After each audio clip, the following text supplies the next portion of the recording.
किसान रोने लगा, तब भगवान नारायण ने धनतेरस की पूजन का महत्व समझाया। तब भगवान ने धनतेरस की पूजन का महत्व समझाया। सुनो किसान, मृत्यु लोक पूजन करता है। धनतेरस के दिन कार्तिक महीने में पड़ने वाली सुंदर त्रयोदशी तिथि को जो धनवंतरी की पूजन करेगा, उसके घर से लक्ष्मी कभी बाहर नहीं जाएगी। नारायण जैसे बोले तो किसान तुरंत प्रसन्न हो गया। प्रभु प्रभु, आप मुझे वो उपाय, आप मुझे वो पूजा का प्रयोग, आप मुझे वो महत्व उस धनवंतरी पूजन का, उस धनतेरस की पूजन का बता दीजिए, जिससे मेरा कल्याण हो जाए, जिससे मेरा उद्धार हो। भगवान विष्णु बोले, किसान सुनो, ये धनवंतरी मेरा ही एक अंश होता है।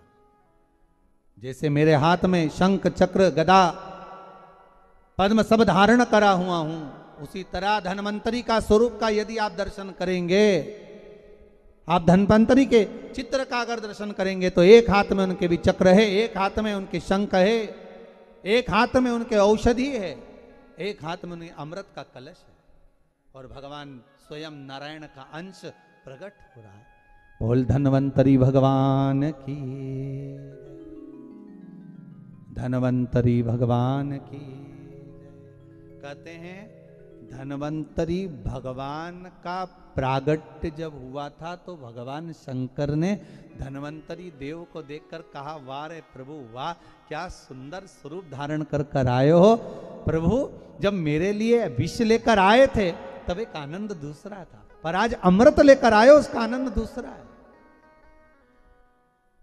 बहुत अलग अलग बातें महाराज। शिव महापुराण की कथा कहती है, दो तरह की वाणी होती है। एक में आपने क्रोध कर दिया, आप शब्द कह दिया, ताना दे दिया, गालियां दे दी, और एक शब्द अमृत का मीठा बोल दिए, प्रेम की वाणी बोल दी, उसका एक आनंद दूसरा है, उसका एक संबोधन दूसरा है। एक विष लेकर आ रहा है, एक अमृत लेकर आ रहा है। शिव जी कहते हैं जो अमृत लेकर आ रहा है उसका आनंद ही दूसरा है, उसके चेहरे की चमक ही दूसरी है। भगवान विष्णु कहते हैं, सुनो किसान, मैं आपको धनवंतरी पूजन का विधान बताता हूं। भगवान कहते हैं, किसान सुंदर कृष्ण पक्ष की त्रयोदशी को कार्तिक के महीने में धनवंतरी देव का पूजन, धनतेरस का पूजन माना जाता है। सुनो किसान, एक सुंदर भूमि पर देसी गाय का गोबर से लीपन कर कर, अगर गाय का गोबर ना मिले, सुंदर जल से लीपन कर कर, वहां एक सुंदर चौक को पूर कर, आप सभी को ज्ञात होगा कि चौक पूरने में रंगोली का प्रयोग नहीं होता। आप लोगों को मालूम होगा, चौक पूरने में आटा और हल्दी का प्रयोग होता है। काय का प्रयोग होता है? आटे और हल्दी का प्रयोग। आटे हल्दी का प्रयोग क्यों होता है? क्योंकि आटा समृद्धि को बढ़ाता है, लक्ष्मी वैभव को बढ़ाने वाली हल्दी होती है। इसलिए जब चौक पूरा जाता है भूमि पर, तो चौक पूरते समय आटा हल्दी का प्रयोग करते हैं। थोड़ा सा चावल का दाना या गेहूं का दाना रख दिया जाता है, उसके ऊपर एक सुंदर चौकी, एक चौरंग, एक पाटा रख दिया जाता है। भगवान विष्णु बता रहे हैं किसान को धनतेरस के पूजन का वर्णन, और जो भगवान विष्णु ने बताया है वही पूजन का वर्णन आप लोग श्रवण कर रहे हैं। आज धनतेरस है, आज धनतेरस का प्रयोग कर पूजन करें, और शिव महापुराण के इस भाव को, विष्णु पुराण के इस भाव को, स्कंद पुराण के इस भाव को आप धारण करें, और जो विधान भगवान विष्णु बता रहे हैं उसके हिसाब से, उसके अनुसार आप लक्ष्मी का पूजन, धनतेरस का पूजन करें। चौकी लगाएं, चौरंग लगाएं, पाटा लगाएं, उस पाटे पर एक सुंदर लाल वस्त्र धारण करा दें, लाल वस्त्र बिछा दें। एक थाली लें, उस थाली पर कंकु से, रौली से, कुंकू से गिला कर कर स्वस्तिक का निर्माण कर दें। स्वस्तिक का निर्माण कर कर घर में अगर चांदी का सिक्का हो, अगर चांदी का सिक्का नहीं हो, चांदी का कॉइन नहीं हो तो अपने घर का 1 का सिक्का, 2 का सिक्का, 5 का सिक्का, 10 का सिक्का, जो भी आपके घर में हो वो कॉइन ले लें। महाराज उसको थाली के अंदर रख दें स्वस्तिक के ऊपर, फिर उसका स्मरण करें। आटे के 7 दिए बनाएं, एक थाली में, एक प्लेट में रख लें, घी के दिए बनाएं और उसमें सुंदर बाती को लगा दें। ध्यान दीजिएगा, इसमें जो बाती लगेगी वो लंबी बाती लगेगी। लक्ष्मी जी की पूजन में जितनी भी बाती लगे वो लंबी लगे। महाराज घी के दिए लगा दें 7, सातों दियों को प्रज्वलित कर लें, प्रकट कर लें। एक दिया तेल का लगा लें। तेल का जो दिया लगाया है, जहां पर आपने सिक्का रखा है, कॉइन रखा है, उसका लेफ्ट हैंड, मतलब आप ऐसे बैठे हो तो आपका सीधा हाथ की ओर आप तेल का दिया लग दें। और जो 7 दिए आपने लगाए हैं वो लक्ष्मी जी के राइट हैंड, मतलब आपका लेफ्ट हैंड हो गया, लक्ष्मी जी का राइट हैंड, आपका लेफ्ट हैंड हो गया, आपका उल्टा हाथ। वहां पर 7 दिए जो आपने प्रज्वलित करे हैं वो प्लेट में रख दें। सुंदर थाली जो आपने पूजन की तैयार करी है उसमें कुंकू, रोली, हल्दी, अबीर, गुलाल, चंदन, मौली, लाल धागा, मौली, अमरबेल के टुकड़े, कमलगट्टे, हल्दी की गांठ, सुंदर भाव में उसको रखें। जल का पात्र सुंदर आनंद से, जो क्वाइन चांदी का और देसी क्वाइन आपने जो रखा है उसका जल से पूजन करें। लक्ष्मी पूजन का समय अलग अलग होता है, पर धनतेरस की पूजन का जो समय है वो प्रदोष काल से प्रारंभ हो जाता है। कब से प्रारंभ हो जाता है? प्रदोष, क्योंकि शिव के द्वारा निर्मित है लक्ष्मी पूजन का। महाराज क्वाइन का पूजन करें, कंकु आदि से पूजन करने के बाद दोनों सिक्कों को उठा लें। दोनों क्वाइन, जो चांदी का सिक्का है और जो देसी क्वाइन है, उसको उठाकर उस पर जो कलेवा है, मौली है, नाड़ा है, लच्छा है, उसको लपेटना प्रारंभ कर दें और उसको लपेटें। पहले चांदी का सिक्का लपेट दे, फिर देसी सिक्का जो आपने रखा है 1, 2, 5, 10 का जो सिक्का रखा है उसको लपेट थाली में उसको रख लें। फिर वापस उस पर जल का छींटा देकर उसका पूजन करें। महाराज हल्दी, रौली, मौली, चंदन आदि लगाकर सुंदर भाव से चावल को हल्दी में भिगो लें और पीले चावल कर कर उल्टे हाथ में चावल लेकर माता लक्ष्मी के ऊपर जो 2 सिक्के रखे हैं उनका पूजन करें। साथ में जब चावल छोड़ते जाएं तो गणेश जी का भी स्मरण करते जाएं। हे रिद्धि सिद्धि के दाता श्री गणेश जी महाराज, आप हमारे यहाँ पर सदा माता लक्ष्मी को लेकर, कुबेर भंडारी को लेकर सदा विराजमान रहें, नारायण को लेकर सदा विराजमान रहें। चावल छोड़ते जाएं और बाबा से विनती करते जाएं, माता लक्ष्मी से निवेदन करते जाएं। भगवान शिव का स्मरण करें, भगवान नारायण का स्मरण करें, माता लक्ष्मी का स्मरण करें, रिद्धि सिद्धि के दाता भगवान श्री गणेश जी महाराज का स्मरण करें, छोड़ते जाएं।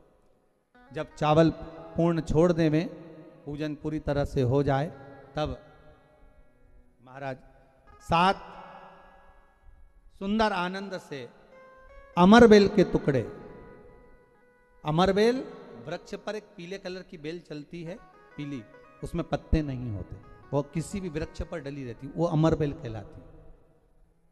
ये अमरबेल लक्ष्मी पूजन में, समृद्धि के लिए, मकान के मुहूर्त के समय पर, गृह प्रवेश के समय पर बहुत कार्य आती है। महाराज ये अमरबेल को पानी की जरूरत भी नहीं पड़ती, आप रूप किसी वृक्ष पर डाल दी जाए वो अपने आप फलती चली जाती है। उसी तरह हमारे यहाँ भी हम भगवान से यही प्रार्थना करते हैं, जैसे अमरबेल बिना पानी पड़े भी किसी भी वृक्ष पर डाल दी जाए पनपती जाती है, बढ़ती चली जाती है, ऐसे हमारे घर में बेभव लक्ष्मी बढ़ती जाए। अमरबेल के 7 टुकड़े, कमलगट्टे 7, हल्दी की गठान 7 माता लक्ष्मी को समर्पित कर दें। दोनों हाथों में हल्दी पिसी हुई लीजिए और माता लक्ष्मी के ऊपर उसे चढ़ाना प्रारंभ कर दीजिए।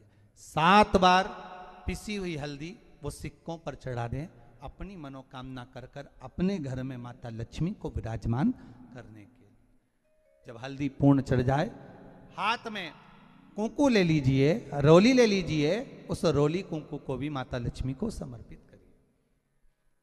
तब इसके पश्चात सुंदर जो भी घर में मिष्ठान हो, मीठा हो, नहीं हो, शक्कर हो, गुड़ हो, मिश्री हो, जो भी आपके पास में हो, खड़ी शक्कर हो, वो भगवान को, माता लक्ष्मी को भोग रख दीजिए। अगर कुछ मीठा बना हो तो मीठा रख दीजिए। महाराज घर में संपूर्ण पूजन कर कर, आपके घर में जो देवालय में भगवान बैठे हैं उनका भी पूजन करिए। पूजन करने के पश्चात आप माता लक्ष्मी से निवेदन करिए, हे माँ आप हमारे यहाँ सदा विराजमान हो। महाराज ये जो पूजन है भगवान विष्णु जो बता रहे हैं किसान को, ये 5 दिन की पूजन है पूरी पूरी। आज कौन से दिन का पूजन बता रहे हैं? पहले दिन का। आज धनतेरस से रूप चौदस, अमावस्या, एकम और दूज, ये 5 दिन तक दीपावली का पर्व मनाया जाता है, दीप महोत्सव मनाया जाता है। पूजन करने के बाद जो 7 दिए आपने प्लेट में रखे हैं, थाली में रखे हैं पूजन के लिए, घी के, उन 7 दियों से माता लक्ष्मी की आरती उतारिए।